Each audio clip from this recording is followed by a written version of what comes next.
वातावरण आमच्या इकडचं. तर गुड मॉर्निंग मित्रांनो, स्वागत आहे तुमचं आपल्या नवीन एका व्हिडिओमध्ये. सगळे कसे मजेत आनंदित ना. मी मेसेज वगैरे करत नाही, कॉल वगैरे करत नाही कोणाला पर्सनली. आता सध्या सोडून दिलं आहे, कारण लोक जेवढं आपल्याला त्यांचं जेव्हा काम असेल तेव्हाच आपल्याला मेसेज वगैरे कॉल वगैरे करतात. त्यामुळे मी पण आता सध्या मेसेज वगैरे कॉल करणं सोडून दिलं. त्यामुळे असं विचारतो आहे आणि कमेंटमध्ये वगैरे धावती गाडवं अंगावर घेऊ नका कमेंट करून की मला तर असं म्हणलं, आता तसं म्हणलं. त्यामुळे म्हणतो मी. तर सांगायचा मुद्दा हा आहे की आता मी चाललो आहे उबेर चालू करायला. सोमवार सुट्टीचा दिवस, सकाळी उठलो 5 वाजता. पण आज एवढा लेट झाला आहे ना, 6:40 झालेत. आता इथून पुढं मला गॅस भरायचा आहे, नंतर जायचं चालू करायचं उबेर. म्हणजे एवढं लेट झालं. गेल्या वेळेस 6:15 वाजता निघालो होतो मी इथून. लेट झाले पूर्णपणे, कारण की एक गोष्ट करायला गेलो ती मध्ये तुटली, काहीतरी होतं, चावी सापडत नाही, चावी हरवली होती, काय काय काय काय झालं होतं, चालू होतं. तर आता सगळं आवरलं वगैरे, गाडी वगैरे धुतली, सगळी चकाचक वगैरे. तर आता निघालो. तर बघू आजचा दिवस कसा वगैरे जातो आहे, काय किती वाजेपर्यंत करतो. गेल्या वेळेस झाले ते 1500 रुपये. आत्ता बघू किती वाजतात वगैरे काय ते. आज काही रिझर्वेशनची वगैरे ट्रिप नाही आहे. सो चला लेट्स गो, जाऊया.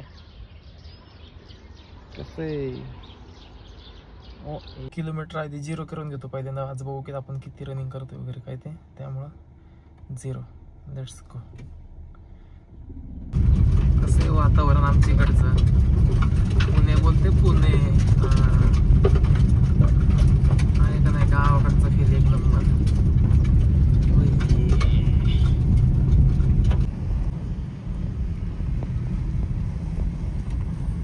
ये देखो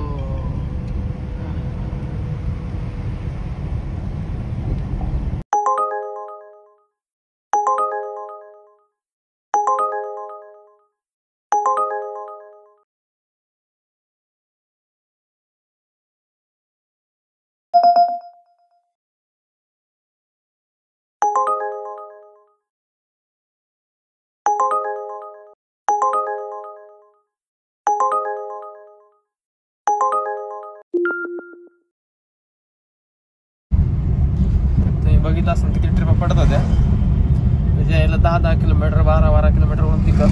म्हणजे आणायला जायचं 12 किलोमीटर पिकअपला, आणि ड्रॉप आहे त्यांचा परत 2-3 किलोमीटरवरती किंवा 5 किलोमीटरवरती. म्हणजे आणायला जायचं 7-7 किलोमीटर, 10-10 किलोमीटर वगैरे असं लांब. आणि ड्रॉप अरे उबेर यायला भारीच काम आहे तुमचं. आणि काय करायचं का नाही, आणि त्यांना पिकअपलाच पैसे घालवायचे. आता एक कोणीतरी रिझर्वेशनची बुक केली ती ट्रिप, ज्या ड्रायव्हरने घेतली ती कॅन्सल केली आहे ती आता मला पडली. आता डायरेक्ट पावधनवरून कुठंतरी कॅम्प साईडला वगैरे असं आहे, त्या साईडला दाखवलं 320 रुपये वगैरे दाखवलं. 5 मिनिटात, म्हणजे जास्त वेळा थांबायचं पण नाही आहे. सो घेतली लगेच. गॅस नाही भरला, गॅसला लई मोठी गर्दी होती तिच्या यायला, तेव्हा अर्धा तास गेला. त्यामुळं आपल्या 2 गाड्या आहेत, त्याच्यावरती चालून द्यायचं. परत बघून थोड्या वेळ कुठंतरी.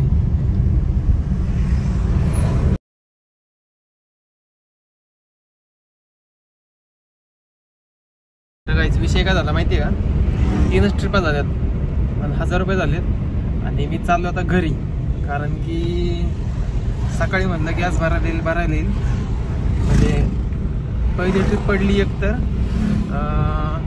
ते गेलो लोकेशनला, 10 मिनटं थांबलो. येडं काय पण काय आलंच नाही कस्टमर. 10 मिनटं 15 मिनटं थांबलं जवळ मी.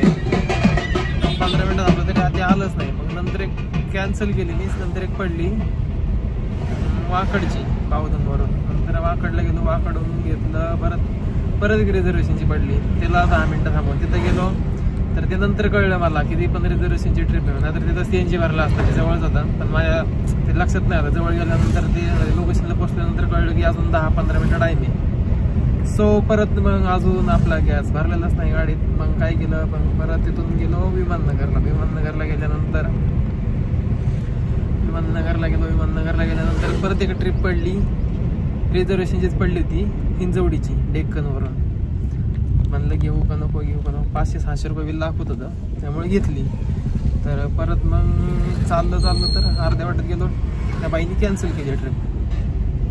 म्हणून आता मग काय करावं. मग सगळं मॉडीला थांबलो 5 मिनटं. लगेच एक पडली 3 किलोमीटरवरून. 3 किलोमीटरवरून पडली हिंजवडीची, फेज 3ची. ते पण आले ऑनलाईन पण. ठीक आहे म्हणलं चला. पण विषय असा होता की गाडीत गॅसच नव्हता. नंतर एक पडली होती आत्ता, पण परत मला अजून 500 रुपये इन्व्हेस्ट करायचे. आता हे जे आज जो 1000 रुपये झालेत, आज जे 1000 रुपये झालेत ते त्या दिवशी गॅस भरला होता 550 रुपयाचा, म्हणजे गेल्या सोमवारी. त्यातल्या त्यात आज 1000 रुपये झाले. त्यामुळे म्हणलं आता नको परत 500 रुपये इन्व्हेस्ट करायचे. बघू पुढच्या सोमवारी. कारण आता दुपारी परत 2 वर AC करा, चालू करा म्हणतात, 3 वर करा. त्यामुळे आपलं म्हणलं डायरेक्ट कोंबडी कल्टी देऊ म्हणलं घरी. तर आता चाललो मी घरी. बघू आता घरी गेल्यानंतर काय काय होते, दाखवतो तुम्हाला. चला.